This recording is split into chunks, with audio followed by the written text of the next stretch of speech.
Good morning, everyone. This is Ruth Missionabuan, your senior vlogger. I tackle all possible issues of today and even that of yesterday and tomorrow, as long as it is worth knowing and sharing. If you did not subscribe to this channel yet, please do subscribe now and click the bell button to keep updated of new videos in case I cannot send the link promptly. Like and you may leave a comment or message as I gladly acknowledge and welcome all sorts of interests.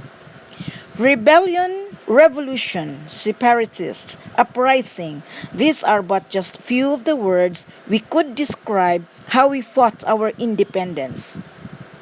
Revolt is not new to the Philippines. There will always be subversives, opposition, and radicals. Obviously, it started since the time of our national hero, Dr. Jose Rizal. In the course of our story as a Filipino people and part of our Philippine history is the rule of the Spaniards.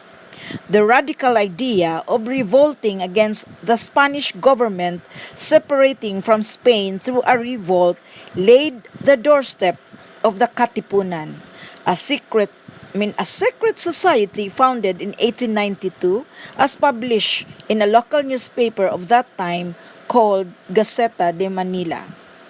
The truth is that roots of separatist ideas reach deeper into the past. Separatist ideas have existed in the Philippines for many years. This even led to many uprisings in the different parts of Luzon. The place where revolt can be recorded as the seat of the government is in Manila. There were many Filipino-Spanish mestizo who rebelled and declared country's independence from Spain, but they were all captured and hung.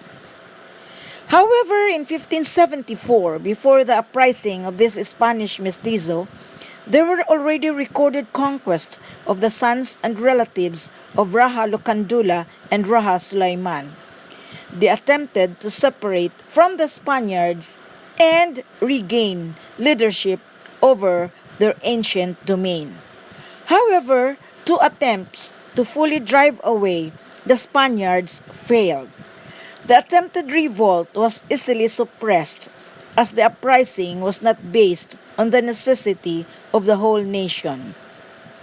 That time, there was no clear idea of a nation yet, no national sentiment that could unite communities into a widespread struggle for independence.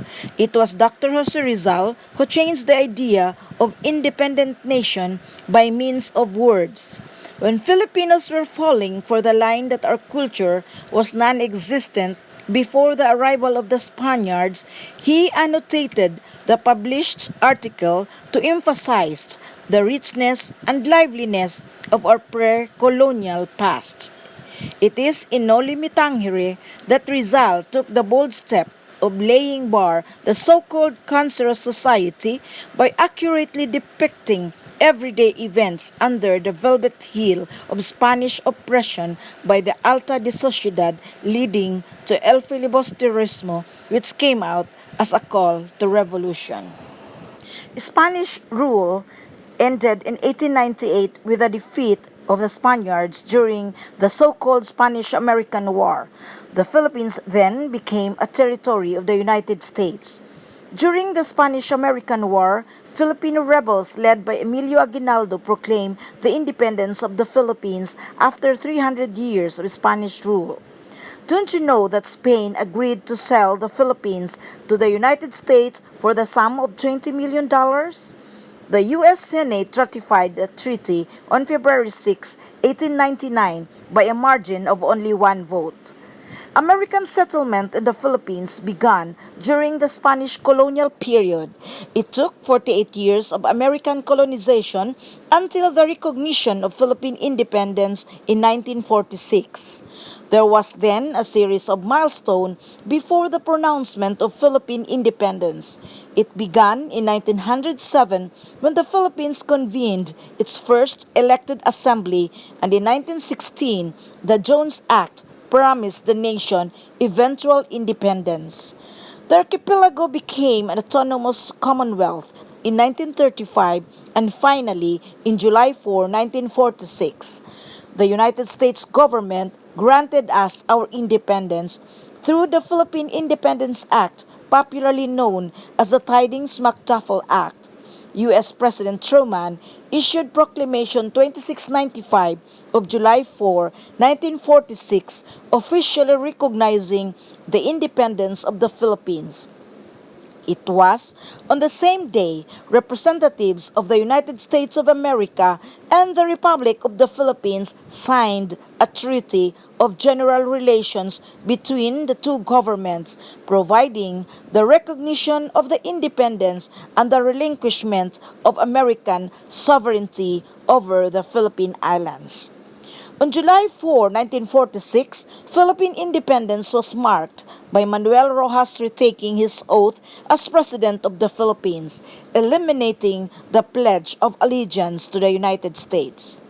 In 1962, President Diosdado Macapagal issued a proclamation number 28, series of 1962, effectively moving the date of Philippine independence from July 4 to June 12, being the original date of independence from Spain proclaimed in Emilio Aguinaldo's home in Kawit, Cavite. Thereafter, June 12 marked the date of Philippine independence and July 4 as the Philippine-American Friendship Day. In June 12, 1962, Macapagal explained why he moved Philippine Independence Day from July 4, 1946 to June 12, 1898, as it was only correct to recognize June 12 as the true independence, as it was the date that the Philippines was proclaimed an independent nation.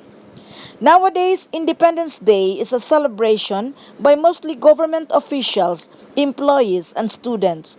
The main highlight is the participation of the police and military parade in Manila, headed by the incumbent president of the nation or its representative, followed by a speech and a 21-gun salute simultaneously done in local government areas or in local government units. We should always remember June 12 as our Independence Day. Let us remember that our forefathers fought with foreign governments like Spain and America to put up a sovereign government of our own and to restore our land. Let us not fight with our own Filipino brothers. Let us be patriotic and support our loving country even when it is going through rough and difficult time. After all, this is your beloved country, even when things are not as you desire or you would like to be. There will be no peace even if we already claimed our independence. Fighting and rebellion will always be in this country if we stop being patriotic. Subversives will never stop if we follow our political ambitions. Our ambition and political career should come next only.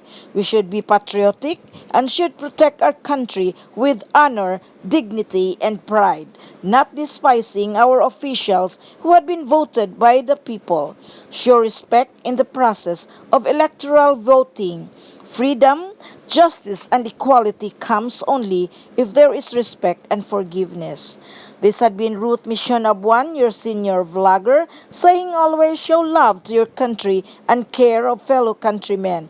Bye for now and see you on my next video.